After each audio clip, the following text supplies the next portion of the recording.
It seems to happen like clockwork.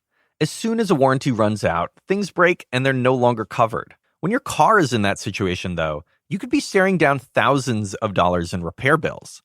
CarShield begins where your warranty ends, with service plans that cover those expensive surprises. They pay your favorite mechanic or dealership directly, making the entire process fast and easy. Get a free quote by calling 800-416-6522 or visit carshield.com to get your free quote. Up next, a serial killer was on the loose in New York City.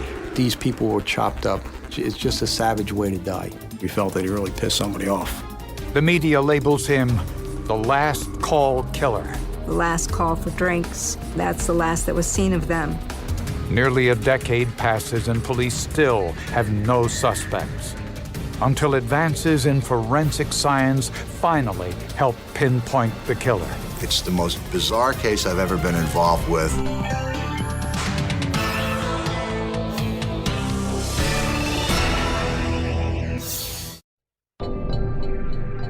For sanitation workers collecting trash along the New Jersey Turnpike in 1991, it was a day like any other. Until they found a plastic bag so heavy, the men decided to look inside. The worker felt like it was a pumpkin or something. But it was something else. It was a head, human skull. When police arrived at the scene, they found even more bags with more body parts. The body was severed into 7 pieces. 2 legs, 2 arms, upper and lower torso, and the head. There were ligature marks on his wrist, which suggested he was tied up or bound at some point. One bag contained latex gloves, a bed sheet, shower curtain, and a blood-stained saw. It tells law enforcement that this happened in some home or a rented place, a hotel room. It could be any of those things. The victim's wallet was found in one of the bags. There was clearly no attempt to hide the identity of the victim. The victim was 56-year-old Thomas Mulcahy, an executive for an information company in Massachusetts who'd been in New York City on a business trip. He was married for approximately 33 years. He had 4 children, with the youngest being, I believe, 18 years of age, and the others were young adults. Mulcahy had been stabbed to death, then dismembered. The body parts, as well as the bags themselves, were washed before they were dumped. Well, the washing tells us that the killer wants to remove evidence, and 2, that there's an intimate aspect to it of keeping the body close. It's erotic. You're taking care of the victim. Thomas Mulcahy's wife told police some personal information she felt might be pertinent.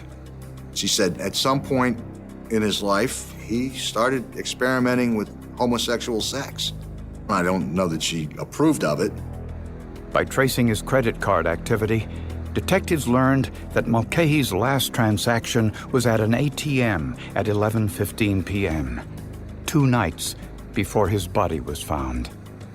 Tom Mulcahy draws $200 from an ATM machine at 49th and Avenue of Americas. With our luck, the camera system was down, so we had no pictures.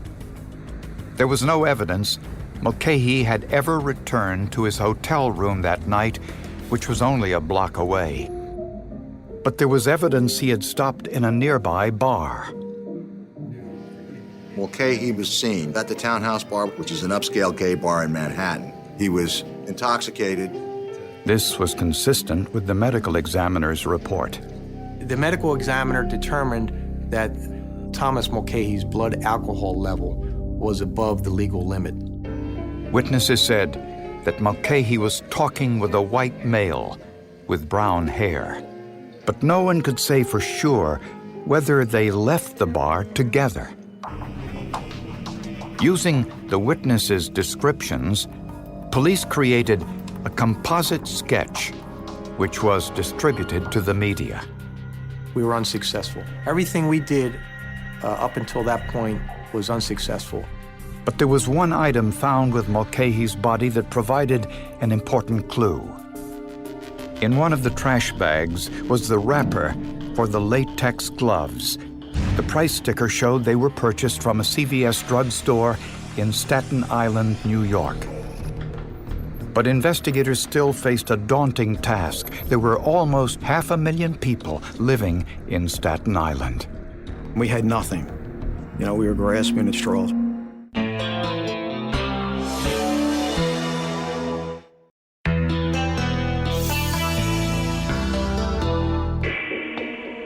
One year after finding Thomas Mulcahy's dismembered body, New Jersey police had another case that was eerily similar, this time in Manchester Township, New Jersey. The body parts were bagged in a similar fashion. They were double bagged, double knotted. The most striking thing, at least to me, was the way the bodies were dismembered into the same 7 parts. Prints were taken and put into the system, and it turned out that this particular individual had a minor criminal record. He was identified as Anthony Marrero. Marrero's record showed he was a gay prostitute. Like the Mulcahy case, Marrero's body parts and the bags had both been washed before they were dumped along the side of the road. We had really no prints, no DNA, anything that could tie us to a viable suspect. Also like Mulcahy, the victim had ligature marks on his wrists and ankles. There's something called a signature killer. That is a killer who tends to repeat their process with several victims. The cuts that were performed on his body were described as being disarticulated, in that you actually don't just cut right through the bone, you actually pull the joints apart and cut through cartilage as opposed to bone. This disarticulation was a vital clue. We know it was post-mortem. The precision of the cuts led us to believe that this was done by somebody who had some knowledge. Somebody in the medical profession, possibly somebody along those lines. One of the bags found with Marrero's body had the words President's Choice on it. This shopping bag was sold at only 9 locations, and one of the locations happened to be Staten Island. The store in Staten Island which sold those bags was close to the CVS drugstore that sold the latex gloves found with Thomas Mulcahy's body.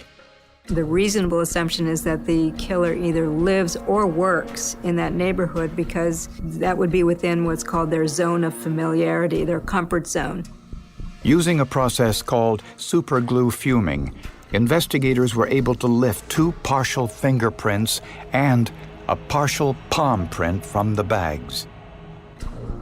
These prints were entered into the nationwide fingerprint database of known criminal offenders. The results of that entry and the search were negative. There was no match. We had ran out of leads, and it wasn't looking too promising.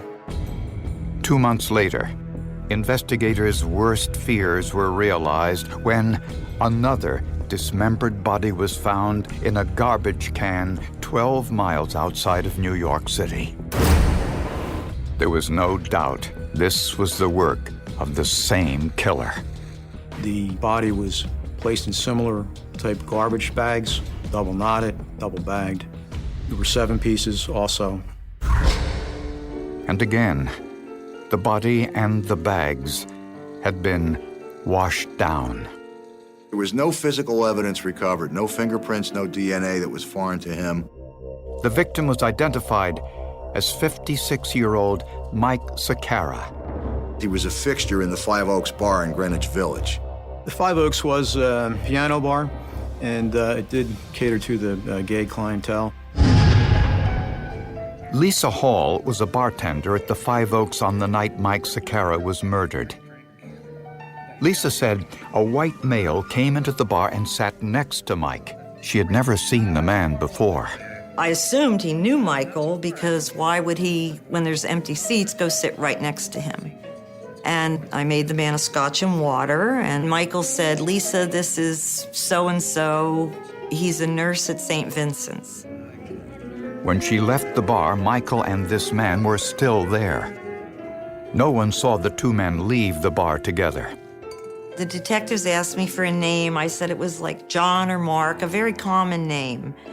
But I didn't really remember a name. I remembered a face. So investigators created a composite sketch based on Lisa's description. But even Lisa knew finding him wouldn't be easy.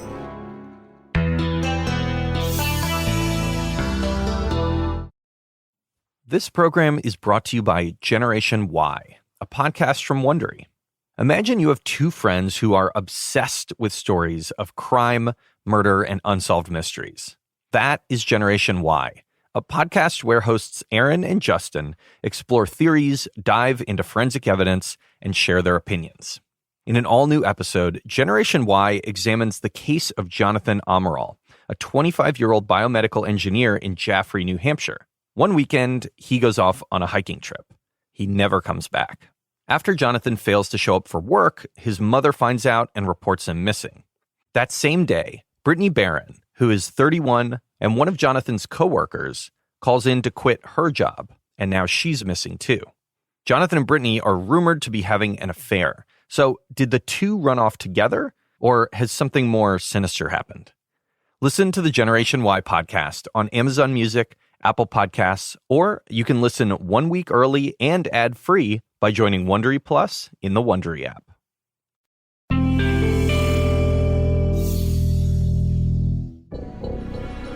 Detectives across New York and New Jersey were desperately trying to find a serial killer who was targeting gay men. The media dubbed him the Last Call Killer. The most recent victim, Mike Sakara, was last seen in a bar with a white male whom he introduced to the bartender as a nurse working at St. Vincent's Hospital in New York. When police followed up with the local hospitals, they identified a male nurse at St. Vincent's, 38-year-old Mark Slayton, who not only resembled the composite drawing, he also lived in Staten Island near the stores where the killer purchased the latex gloves and garbage bags used in the murders. Unfortunately, Slayton's prints didn't match the prints found on the plastic bags. It's heartbreaking. You're out there pounding the payments, doing everything you can, and you don't have an answer for them. So it was very frustrating.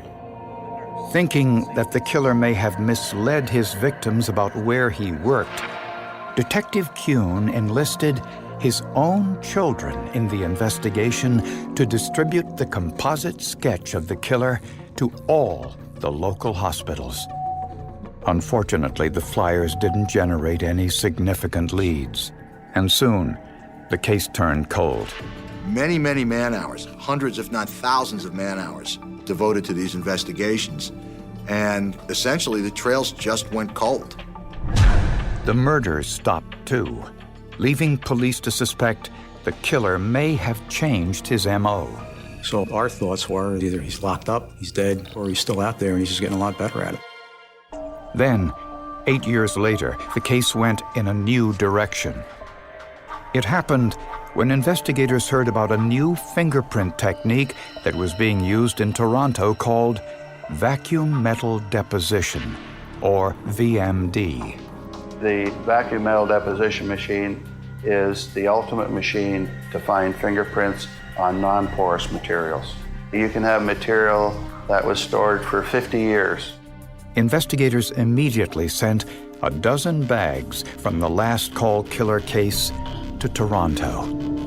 They'd been in storage for years. In the Canadian lab, the bags were exposed to 10 milligrams, about 20 cents worth, of gold, which was heated to 2,000 degrees Fahrenheit, enough to turn it into a gas.